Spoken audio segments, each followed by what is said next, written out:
नमस्कार, मैं हूं Amod Srivastava. Amazing thought, amazing message, amazing information की दिशा में आज एक कदम और आगे।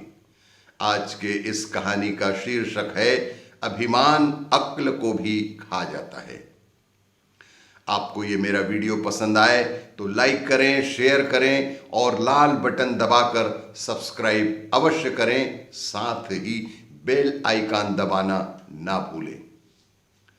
एक घर के मुखिया को यह अभिमान हो गया कि उसके बिना उसके परिवार का काम नहीं चल सकता। वह मुखिया अपने आप में घमंड ही करने लगा कि यह उसका जो परिवार है वह उसके बिना चल ही नहीं सकता।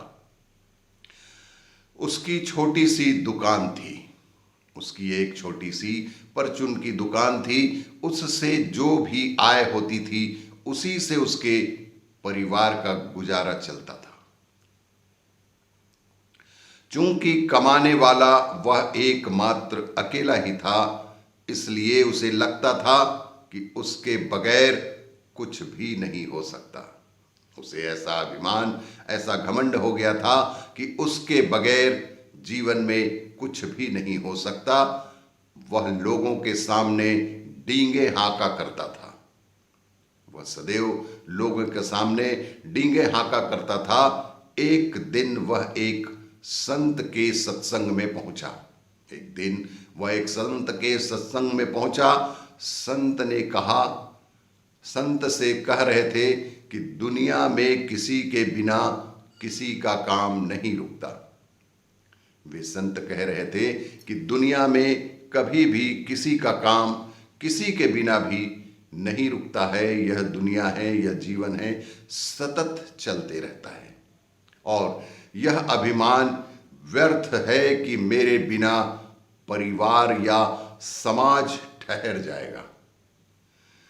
सभी को अपने भाग्य के अनुसार सब कुछ प्राप्त होता है।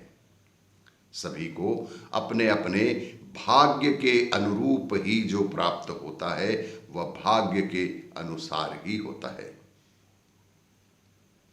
सत्संग समाप्त होने के बाद मुखिया ने संत से कहा, मैं दिन भर कमा कर जो पैसे लाता हूं उसी से मेरे घर का खर्च चलता है और मेरे बिना तो मेरे परिवार के लोग भूखे ही मर जाएंगे।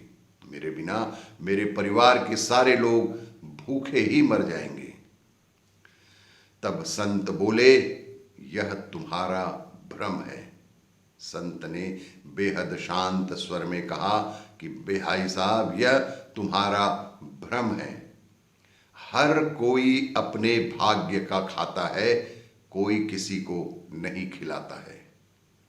इस पर मुखिया ने कहा कि आप इसे प्रमाणित करके दिखाइए।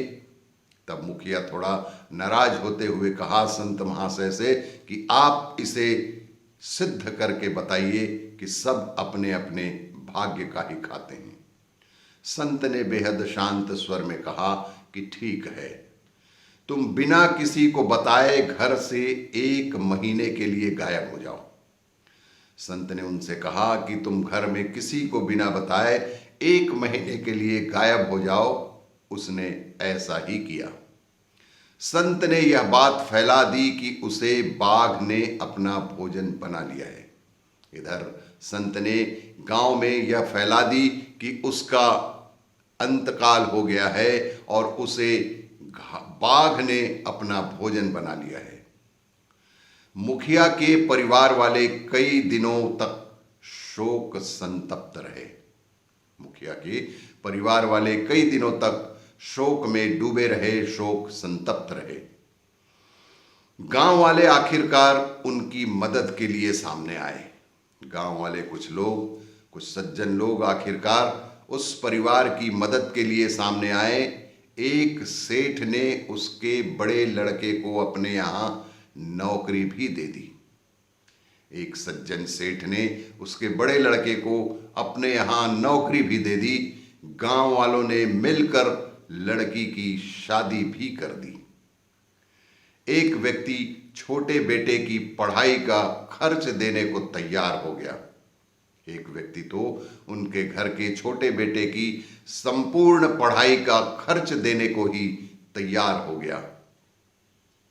1 महीने बाद मुखिया छिपता छिपाता रात के वक्त अपने घर आया। घर वालों ने उसे भूत समझकर दरवाजा नहीं खोला। जब वह बहुत गिड़गिड़ाया और उसने सारी सच्ची बातें बताई तो उसकी पत्नी ने दरवाजे के भीतर से ही उत्तर दिया कि हमें अब तुम्हारी जरूरत नहीं है। तभी भीतर से उसकी पत्नी ने जवाब दिया, जो बेहद ही रूखे ढंग से भीतर से ही उत्तर दिया कि हमें अब तुम्हारी जरूरत नहीं है, अब हम पहले से ज्यादा सुखी हैं। उस व्यक्ति का सारा अभिमान चूर चूर हो गया। संसार किसी के लिए भी नहीं रुकता। संसार कभी भी किसी के लिए भी नहीं रुकता। यहां सभी के बिना काम चल सकता है। संसार सदा से चला आ रहा है और सदा ही चलता रहेगा। जगत को चलाने की हाम भरने वाले बड़े बड़े सम्राट मिट्टी में मिल गए। जगत उनके बिना भी चल रहा है। बहुत से लोग आए, बहुत से लोग गए और बहुतों को यह भी अभिमान था कि उनके बिना यह देश, यह पृथ्वी कैसे चलेगा, लेकिन जगत उनके बिना भी चला आ रहा है।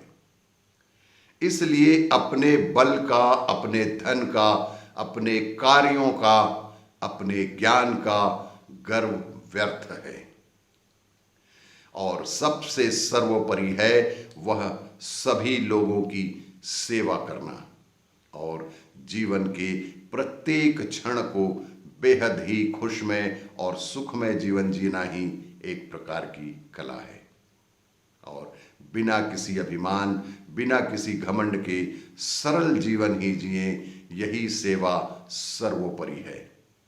और भी इसी तरह की जानकारियों के लिए देखते रहिए मेरा वीडियो। लाइक करें, शेयर करें और सब्सक्राइब अवश्य करें। धन्यवाद।